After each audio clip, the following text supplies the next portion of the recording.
Awakened Imagination by Neville Goddard. Chapter 1. Who is your imagination?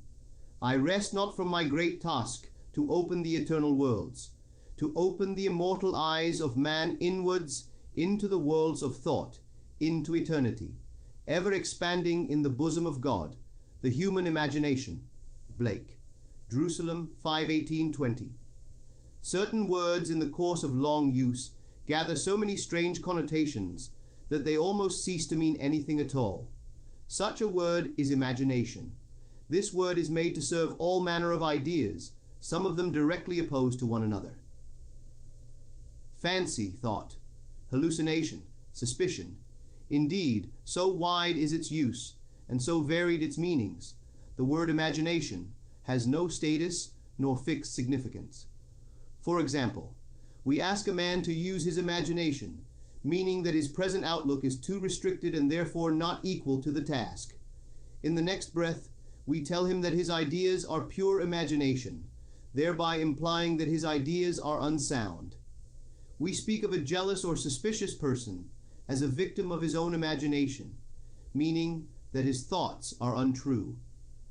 A minute later, we pay a man the highest tribute by describing him as a man of imagination. Thus, the word imagination has no definite meaning. Even the dictionary gives us no help. It defines imagination as 1. The picturing power or act of the mind, the constructive or creative principle. 2. A phantasm. 3. An irrational notion or belief. 4. Planning, plotting, or scheming as involving mental construction. I identify the central figure of the Gospels with human imagination, the power which makes the forgiveness of sins, the achievement of our goals, inevitable. All things were made by him, and without him was not anything made that was made. John 1:3. There is only one thing in the world, imagination, and all our deformations of it. He is despised and rejected of men, a man of sorrows, and acquainted with grief. Isaiah 53:3. Imagination is the very gateway of reality. Man, said Blake, is either the ark of God or a phantom of the earth and of the water. Naturally, he is only a natural organ subject to sense. The eternal body of man is the imagination. That is God himself, the divine body. Jesus, we are his members. I know of no greater and truer definition of the imagination than that of Blake. By imagination, we have the power to be anything we desire to be.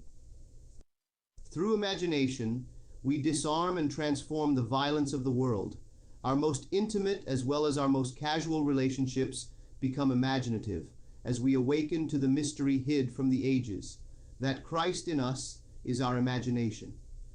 We then realize that only as we live by imagination can we truly be said to live at all. I want this book to be the simplest, clearest, frankest work I have the power to make it, that I may encourage you to function imaginatively, that you may open your immortal eyes inwards into the worlds of thought, where you behold every desire of your heart as ripe grain white, all ready to harvest. I am come that they might have life, and that they might have it more abundantly. John 10:10. The abundant life that Christ promised us is ours to experience now, but not until we have the sense of Christ as our imagination can we experience it. The mystery hid from the ages. Christ in you, the hope of glory, is your imagination. This is the mystery which I am ever striving to realize more keenly myself and to urge upon others. Imagination is our Redeemer, the Lord from heaven, born of man, but not begotten of man.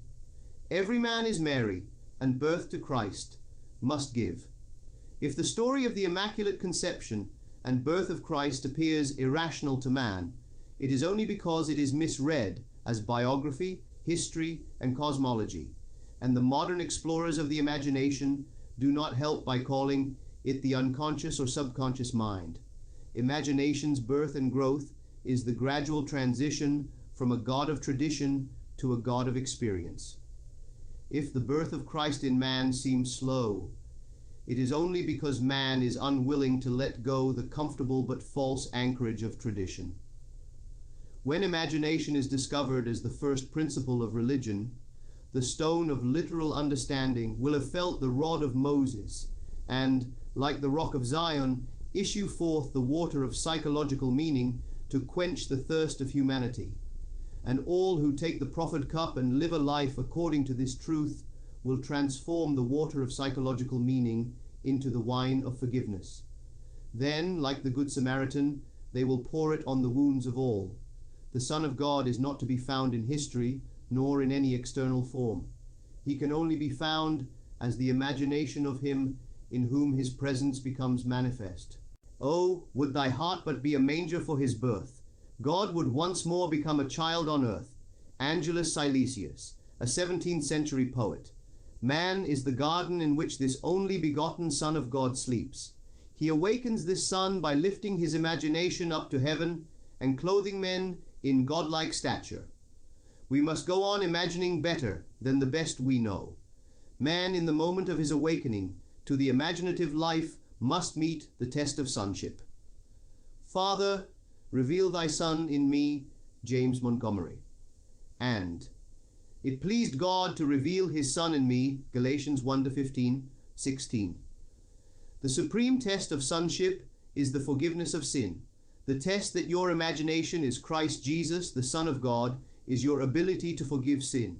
Sin means missing one's mark in life, falling short of one's ideal, failing to achieve one's aim.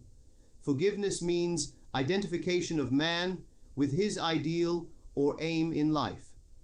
This is the work of awakened imagination, the supreme work, for it tests man's ability to enter into and partake of the nature of his opposite. Let the weak man say, I am strong, Joel 3:10. Reasonably, this is impossible. Only awakened imagination can enter into and partake of the nature of its opposite. This conception of Christ Jesus as human imagination raises these fundamental questions.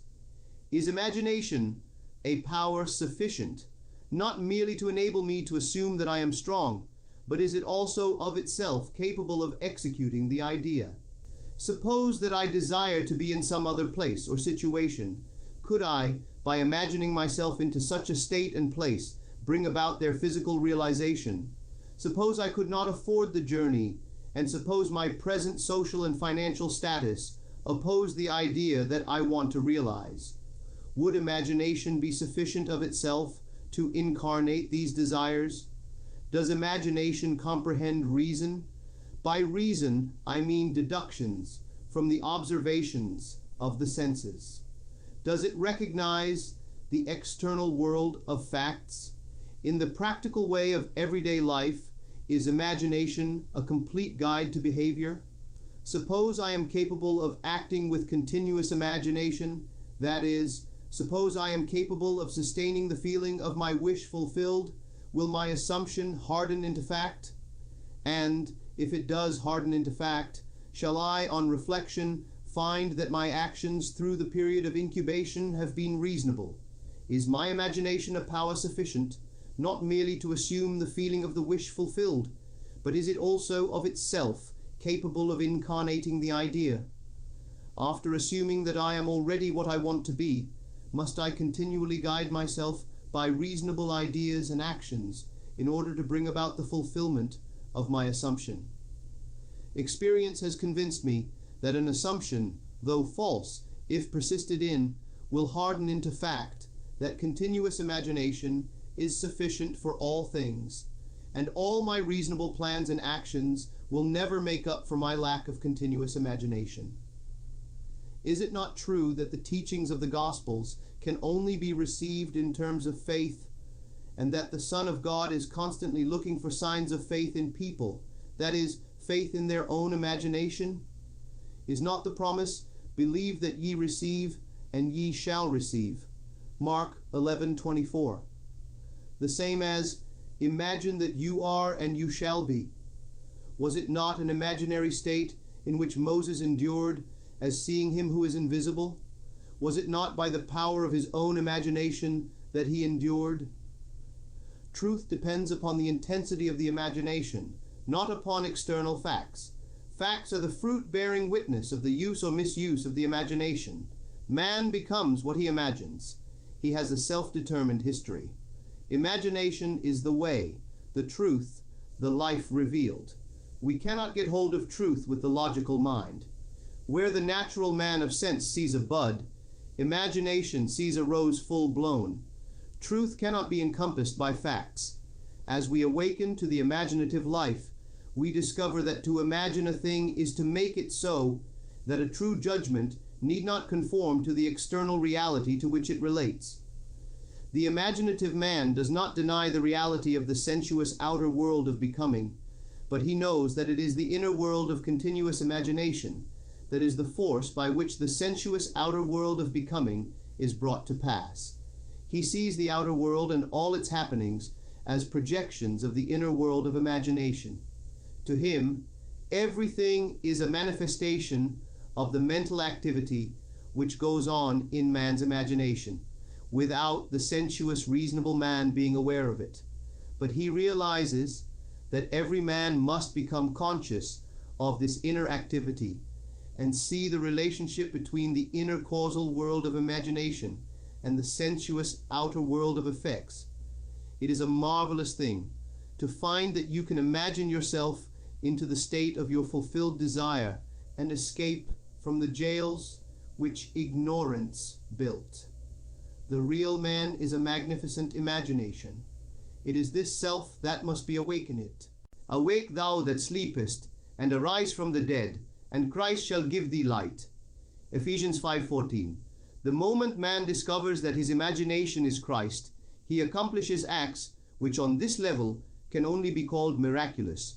But until man has the sense of Christ as his imagination, he will see everything in pure objectivity without any subjective relationship. Not realizing that all that he encounters is part of himself, he rebels at the thought that he has chosen the conditions of his life, that they are related by affinity to his own mental activity. Man must firmly come to believe that reality lies within him and not without.